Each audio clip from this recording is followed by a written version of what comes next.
Hello friends, welcome to ஸ்கிச்சாமா சமையல். இன்றைக்கி நம்ம சாம்பார் பொடி எப்படி அரைக்கிறதுன்னு பார்க்கலாம்.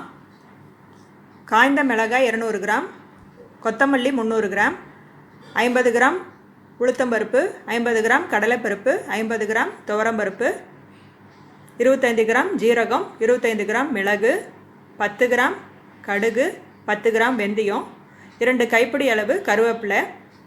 இதையெல்லாம் வறுத்து நம்ம அரைச்சி பொடி பண்ணி வச்சுக்கலாம். பெருங்காயத்தூளும் மஞ்சள் தூளும் இதில் போட வேண்டாம், சாம்பார் செய்யும் போது போட்டால் போதும்.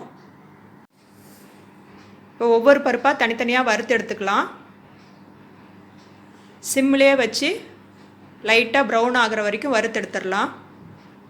எல்லா பருப்பையும் ஒன்றா போடக்கூடாது, தனித்தனியாக வறுத்து எடுத்தால் தான் நல்லாயிருக்கும். நல்லா வறுபடும், அப்போ தான் வறுபடும்.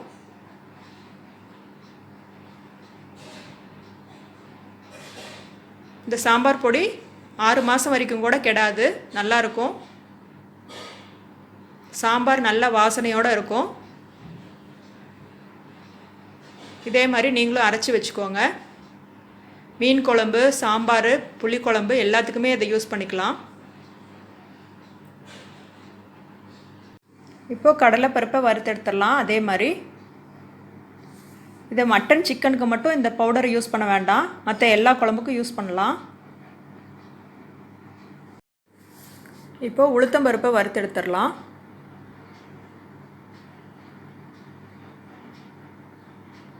அது லைட்டாக வாசம் வர வரைக்கும் வறுத்துடலாம்.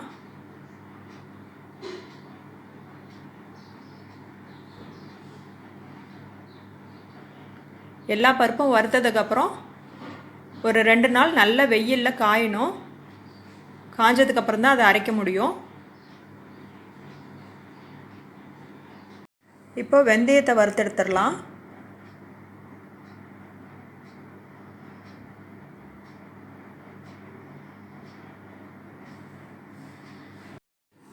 இப்போ ஜீரகத்தை வறுத்தெடுத்துடலாம்.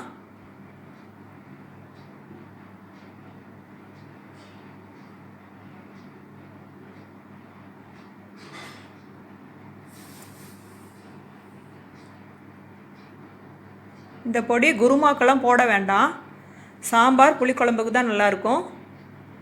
Mutton kurma, chicken kurma, vegetable kurma இதுக்கெல்லாம் போட்டால் நல்லா இருக்காது. அதுக்கு தனியாக நான் வேறு பொடி அரைச்சி காட்டுறேன்.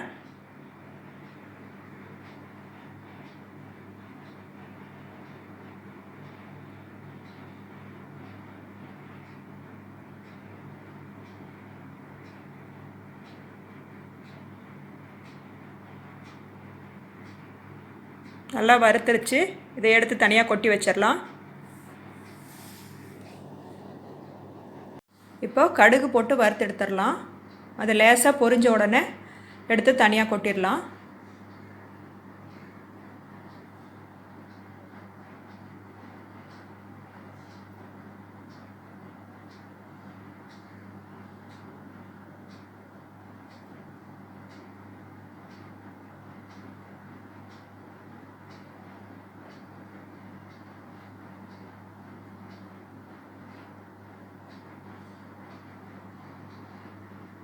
ஃப்ளேம் மட்டும் எப்பயுமே கம்மியாகவே வச்சுக்கோங்க, ஜாஸ்தி வச்சிட வேண்டாம், தீஞ்சிரும்.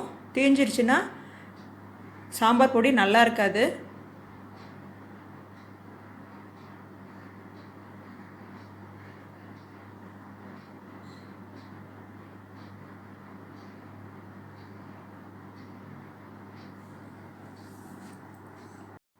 இப்போ மிளகு வறுத்து எடுத்துடலாம்.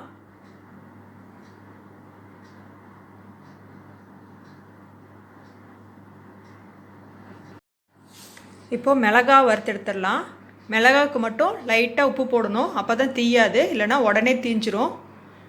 லேசாக தூள் உப்பு போட்டு லைட்டாக வறுத்து எடுத்துடலாம். அதிக நேரம் வைக்க வேண்டாம், ஒரு 2 நிமிஷம் வதங்கினா போதும்.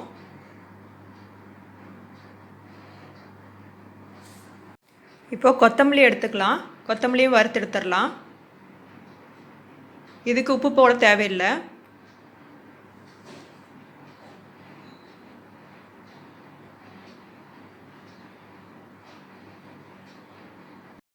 இப்போ கருவேப்பிலையை வறுத்துடலாம். காஞ்ச கருவேப்பிலையாக இருந்தால் வறுக்க தேவையில்லை, பச்சையாக இருக்கிறதுனால நான் வறுத்து எடுத்துக்கிறேன். கொஞ்சம் முறமுறப்பாக ஆனதுக்கப்புறம் எடுத்துடலாம். தண்ணியே இருக்கக்கூடாது. நல்லா கையில் பிடிச்சா உடையணும், அந்தளவுக்கு வறுத்துடணும். பாருங்கள், எல்லாமே நல்லா வறுத்தாச்சு. மிளகாயில் மட்டும் காம்பு இல்லாத மாதிரி பார்த்துக்கோங்க. எல்லாமே நல்லா வறுத்தெடுத்தாச்சு. இது 2 நாள் காய வைக்கணும். காய வச்சு உடச்சி பார்க்கணும். உடச்சி பார்த்தா மிளகாய் நல்லா உடையணும். அதுதான் கரெக்டான பதம். இப்போ இதெல்லாம் நல்லா காய வச்சுட்டு வறுத்து எடுத்துக்கலாம். இது கம்மியாக இருக்கனால நான் வீட்டிலையே வறுத்து அரைக்க போகிறேன். சாம்பார் தூள் ரெடி ஆயிடுச்சு. நான் மிக்சிலேயே போட்டு அரைச்சி ஜலிச்சு எடுத்து வச்சுருக்கேன். இது 6 மாதம் வரைக்கும் கூட கெடாது.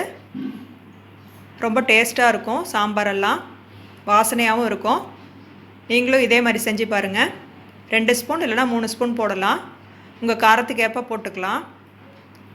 நீங்கள் செஞ்சு பார்த்துட்டு எப்படி இருந்ததுன்னு கமெண்ட் பண்ணுங்கள், லைக் பண்ணுங்கள், ஷேர் பண்ணுங்கள், மறக்காமல் சப்ஸ்கிரைப் பண்ணுங்கள்.